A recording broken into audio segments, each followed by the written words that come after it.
What's up, guys, and welcome back to another Calculus FRQ review banger.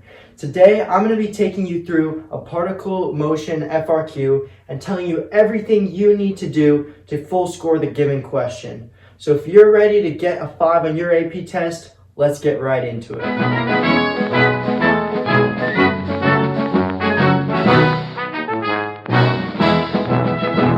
So this is AP Calc AB question 2 from the 2021 FRQ packet.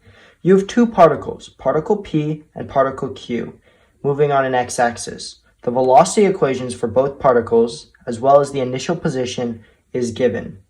Let's take a look real quick at what this would look like. For particle P, the velocity equation would look like this. Basically, as time goes on, the velocity of P is oscillating between +1 and -1, and the oscillations are getting increasingly quick as time goes on. Now, what would this look like on the x-axis? Since the velocity is going back and forth between positive and negative, the particle will alternate between going to the right and to the left. It is also important to note that at t equals 0, the position of particle P is 5, and thus it will start to the right of the origin on the x-axis. For particle Q, the velocity equation in terms of time would look like this. Particle Q begins at x equals 10 when time is 0, and the velocity increases exponentially. It's important to note that because the velocity starts negative for particle Q, it would start moving to the left, and then it would move to the right. Alright guys, let's move right into the problem. Part A states, find the position of particles P and Q at time t equals 1. Since we don't have the position functions, we have to use the integral of the velocity function. I'm going to denote the initial position as P of 0. To find the position at time equals 1, which I'm going to call P of 1, we integrate the velocity function from time equals 0 to time equals 1 to find the distance traveled during that period, and we're going to add that to the initial position. Now, let's plug that in for points P and Q.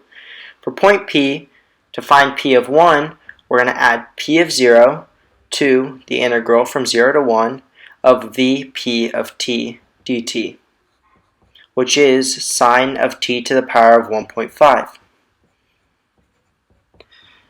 We know that P of 0 is equal to 5. To find the integral on your calculator, press Math, then the number 9, set the lower bound to 0, the upper bound to 1, plug in the velocity function, which is sine of t to the power of 1.5, and you're going to get the answer of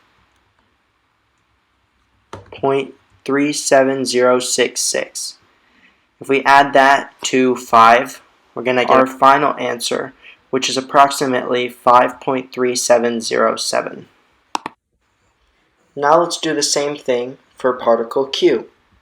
To find P of 1 for Q, we're going to get P of 0 plus the integral from 0 to 1 of the velocity function, which is t minus 1.8 times 1.25 to the power of t.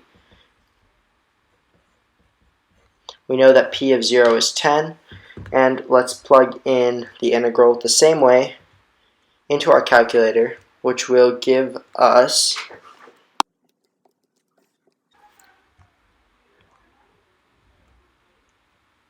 negative 1.4356. When we add this to 10, we're going to get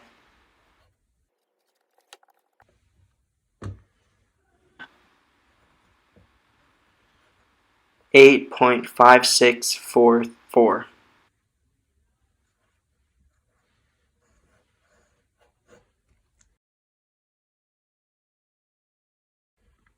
And these are our final answers for the position. For the point P, the final position will be approximately 5.3707, and for point Q, the final position will be approximately 8.5644. Now let's discuss the scoring guidelines for this question. 1 point is gained for having at least one definite integral. The remaining 2 points are gained for having the correct position values. Some common mistakes made on this question include not writing the definite integral, not putting bounds on the integral, or leaving one's calculator in degree mode. And of course, if you'd like further practice, I have more example problems linked in the description below. Part B asks whether particles P and Q are moving toward or away from each other at time t equals 1, and it says to explain your reasoning. The first thing to do for a problem that asks about relationships between two particles on the same plane would be to find their positions and velocities. Even if you don't understand how to explain your answer, you will still gain points for finding these. Since we solved for the positions in the previous problem, let's quickly record them so we have them for later. In order to find the velocities at time t equals 1 for each particle, all we have to do is plug in 1 to each velocity equation. And since this is a calculator question, we can use our calculator to find these velocities.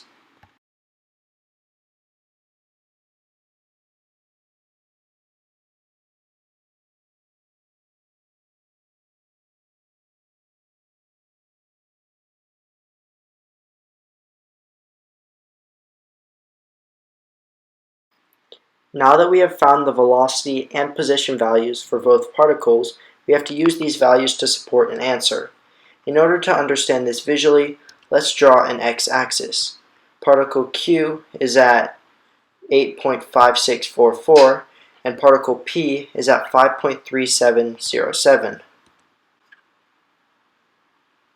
Since particle Q has a negative velocity, it will be moving to the left, and since particle P has a positive velocity, it will be moving to the right. Using these findings, we can conclude that they are moving toward each other because the position of Q is greater than the position of P, and the velocity of Q is less than 0, while the velocity of P is greater than 0.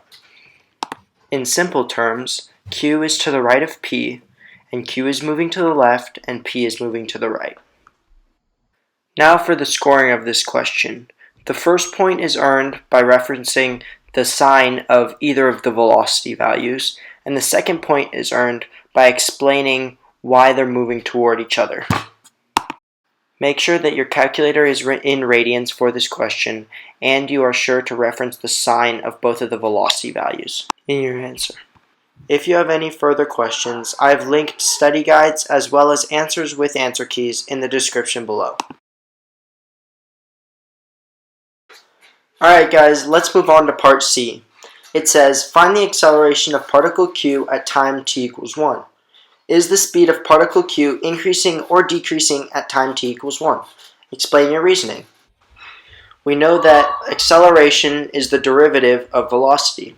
So in order to find the acceleration at point t equals 1, what we're going to do is we're going to find the derivative of velocity at point t equals 1.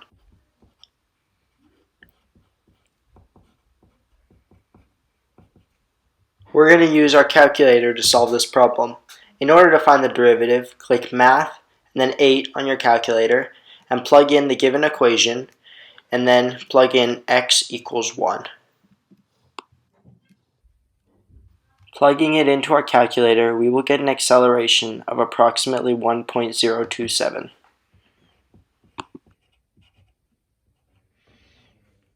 Now that we've solved for the acceleration, we have to move on to the second part of the question, which asks, is the speed of the particle increasing or decreasing at time t equals 1?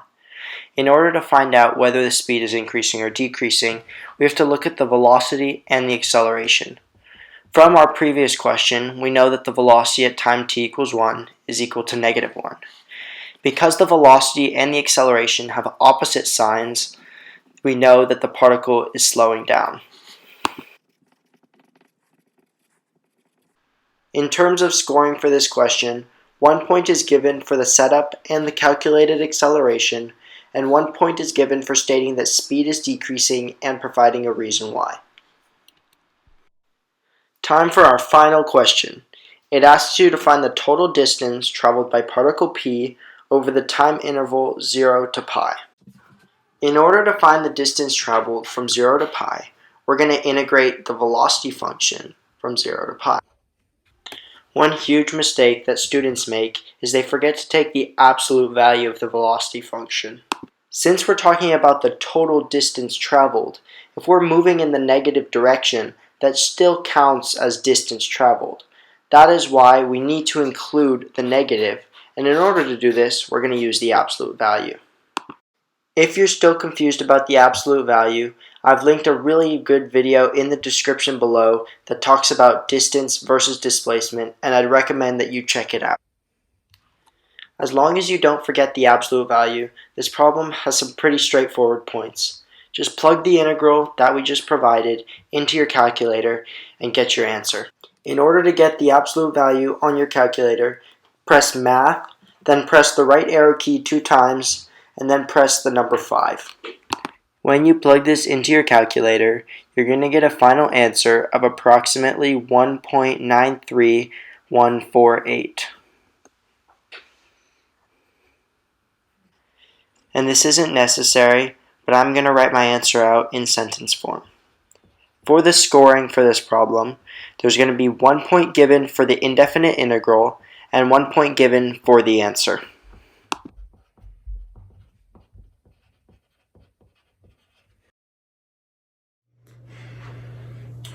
Alright guys, that's all I've got for you today. If you've got any questions on the topics that I presented today, I've linked a bunch of FRQ practice problems with answer keys, as well as some study guides that review all of the topics that we talked about.